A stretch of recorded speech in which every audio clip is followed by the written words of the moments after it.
Our story begins in the vibrant coastal town of Azemmour, also known as Morocco in the modern day. We know not of its exact date of birth, but it is presumed around 1500 AD.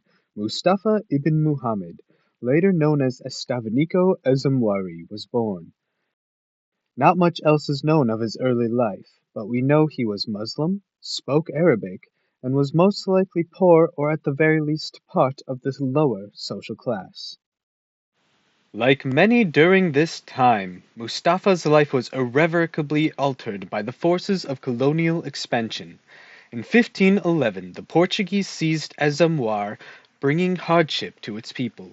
Mustafa, still young, was enslaved and sold into the hands of Spanish traders.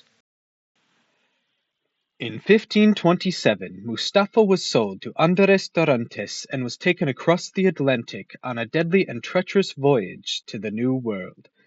His journey as the now named Estevanico Azemmouri, or Estevan for short, one of the earliest Africans to be documented in the Americas, had begun. This voyage Estevan became part of was the ill-fated Narvaez expedition, a Spanish adventure helmed by Panfil de Narvaez to claim the riches of Florida. Among the nearly 400 estimated men and women aboard, there were soldiers, sailors, priests, and one enslaved man, Estevan.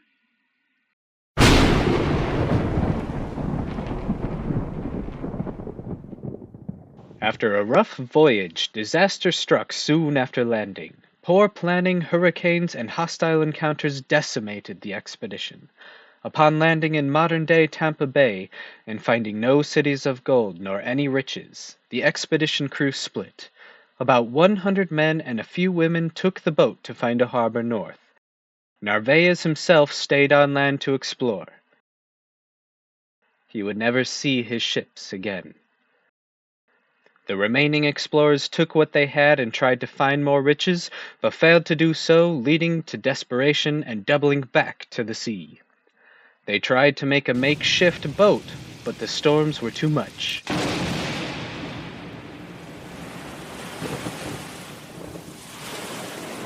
They crashed, sank, and back on shore the wreckage rolled in, with the waves as well as 4 survivors to tell the tale.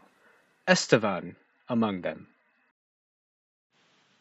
In 1528, Estevan, along with Alvar Núñez Cabeza, Andres Dorantes, and one other, were captured by local natives and held captive for nearly 8 years.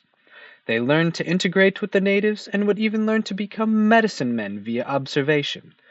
They used their new garnered skills to escape in 1534 and began to explore the American South, wandering across the uncharted lands of what is now Texas and Mexico. As a skilled linguist, Estevan bridged the cultural divide between the Europeans and the indigenous peoples they encountered, earning their trust and often acting in as an intermediary. In many accounts, he emerges as a figure of resilience and adaptability. Unlike his Spanish companions, Estevan embraced indigenous customs and languages, becoming an indispensable guide in their journey and key to their survival. Estevan's abilities and famous stories caught the attention of Spanish authorities in 1539. This is when he was sent on another expedition, but this time as a guide for the search for the legendary 7 cities of gold. It was here, in the deserts of the American Southwest, that his journey came to an end. Accounts vary, but it is believed that Estevan was killed by indigenous people who mistook him for a threat.